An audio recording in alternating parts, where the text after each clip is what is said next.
So here is the cut that we're going to be going over today. You can see it's got a ton of volume. We use the unclipped iron to create this style. Hope you guys like it. Hope you're excited about this video.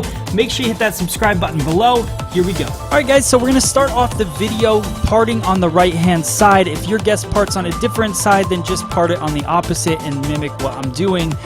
Then we take it from the high point of the head down to behind the ear. We call that the division point. So we're separating the front and the back.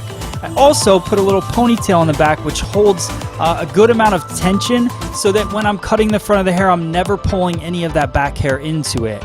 So we're going to focus on that first. So we start off, I want to show you guys, this is really going over the different angles of the head. So what I like to do is find 90 degrees first, then I can understand where 0 degrees is. So you see, coming straight off the head shape, as we move back to the back of the head, the angles change. I'm also going to be using the DB20 scissor from Mizutani. It's my favorite scissor that they make. It has that little finger groove in it, and it also has a really nice solid tang, and it's got the ball bearing screw and nano powder metal steel. So this is a top quality scissor. Really love using it. You can get it on freesaloneducation.com if you would like to. We actually have deals on money off on that going on as well. Okay, so to start the haircut, I do a diagonal forward parting. I over direct it out. I keep it at 0 degrees. So if you think about where 90 is, which I showed you with the comb, I keep that at a 0 degree angle, which gives me a nice, still heavy feel, but it's not too heavy. We actually did this in a few videos ago. We went through and we did the perfect face frame. Well, this is perfect for fine hair. So I go through, I'm not only creating a face frame, but I'm creating layering throughout the whole cut. So because I'm over directing the hair from further and further back, I bring that over and I'm actually pushing that weight to the back of the head. So keeping it nice and heavy right around where it would normally be weaker. So if you think about people with fine hair, it gets weaker right around the temple area because they only have so much hair in there. In the back, it's a little bit heavier. So what I'm doing is I'm over directing everything forward in front of the face, and that's pushing that weight behind right around where the ear sits. And then obviously the heaviest point is in the back of the head. So I just keep bringing everything over and cutting it at 0 degrees. You'll notice my elevation goes up a little bit as I move back on the head shape. That's just because the head shape is shifting and changing. Also, notice my finger angle when I get to the side of the head. I drop my hand down because I'm coming straight off the side. So because that head shape is shifting and moving, I'm always changing where my finger angle is. So continuing through the top, just pulling everything over. Same thing in the sides, bringing it over to me. That's cutting not a super heavy face frame, but a nice soft face frame with just a little bit of weight. Now on the weak side, which is the side that we part on, she doesn't have as much hair, she doesn't have as much density. So what I like to do is keep the elevation nice and low and also kind of scoop out with my fingers. So you'll notice I kind of shift my palm up and cut in there and create that line, as opposed to over directing it really far or over layering it, because I really want a little bit extra weight sitting on the weak side. So I'll work my way through there, staying consistent with my partings, basically working with vertical partings at this point and bringing everything over to a stationary guide. Cool thing about this haircut is that it started with a stationary guide in the first section, then we created a stationary guide in the second, and now we're going to create another stationary guide right behind the right ear, and I'm going to bring everything to that. I'm also going to use a little point cutting. I like to do point cutting in fine hair because I feel like it softens it a little bit, and you don't see as much of the lines in there. Point cutting is great on thick hair as well, but I just like the texture, and that's kind of what this haircut is all about in the end. So I keep that stationary guide, I over direct everything to right behind the ear, and then what that's going to do is push the weight to the center of the head. So it's almost creating that V shape in the back of the head. So going through, point cutting, keep over directing, taking vertical sections, and I go all the way over to the other side of the head, or as long as you're getting hair that's still going past your guideline. So just keep working your way across the back of the head, over directing it over until you run out of hair. Then we're going to do the same thing on the opposite side. So you see I'm kind of grabbing more and more. There's still hair to cut, but not a whole lot, and I keep working my way over.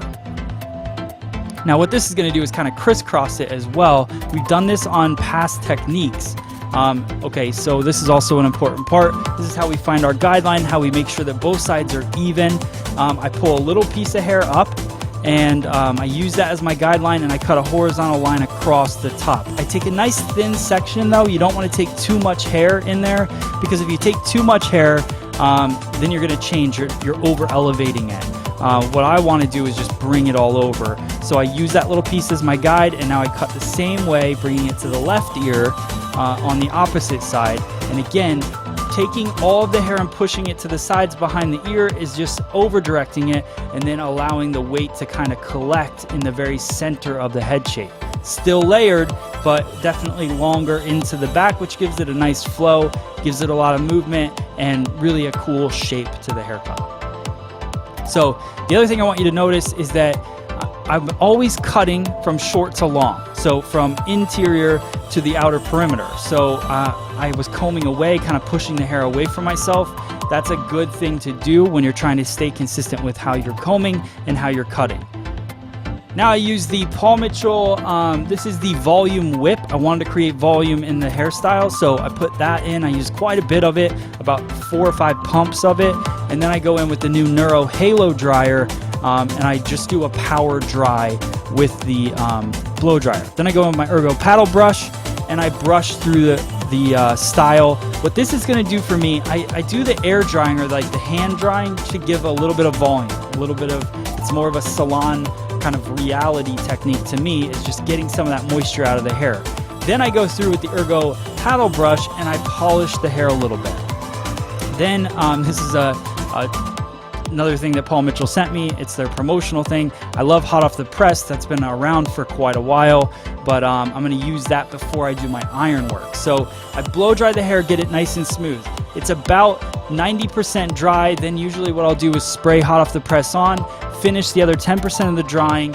Then I section out the hair, and we're going to go through it, and we're going to iron it using the new Express Ion Unclipped. This thing, all of these tools unclip, and they detach, and you can add different attachments to it, and they keep coming out with more and more attachments, so it's kind of cool. You can just kind of collect them and use them for all the different styles that you guys are working on. So we get my sectioning through. This particular kit, this is a promotional kit. I'm guessing it's a limited edition. You can pick it up and you get 3 different wands with it, and also the brush. So that's what we're going to use to style today. And a little trick here, I learned this from my friend Ryan Belmonte, who is a Paul Mitchell educator. He just taught a class on our YouTube channel, and he gave this tip, which was holding the wand upside down.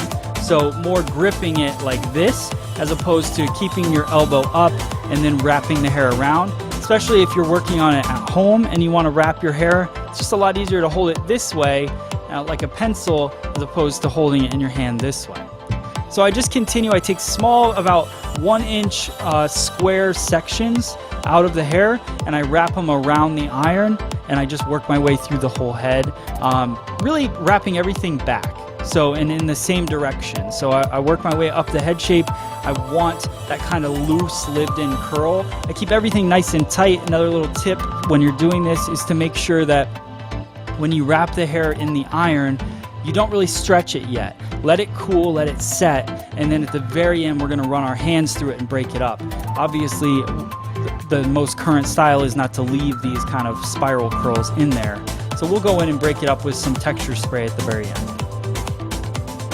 Again, see how I'm gripping the iron. I'm definitely, it's a new technique for me, but I really enjoy it because it keeps me comfortable. I talk about it all the time in hair cutting and everything else. Just keeping that elbow in a good position so you're not always up like this. It's just, you know, really working with the longevity of you as a hairdresser, making sure that you're, you know, doing things properly. When I curl it with the wand in the very front, this is that face frame that we created. So I took diagonal forward sections and then just curled it in the way that it was gonna live. I didn't fight the grain of the hair. I wasn't trying to create a bunch of volume that way because this is a little bit of a tighter wand anyway, so it was popping up. It's gonna create a lot of volume. So you can see I just kind of curl it away from the face and back. Last little curl here. Then I'm going to go in, I'm using the Invisible Wear Undone Texture Hairspray. This is a really cool product because it's very light. Like it's almost like just building up volume and creating style, but not a lot of hold. So if you want something with hold, use something stronger. This I just spray in and just keep kind of overlaying it, and you can see how the shape just keeps expanding, which is really awesome. And that's when we talk about fine hair, that's what we're looking for, is a haircut that kind of matches up with, and then you obviously have your product choices and you expand that shape out.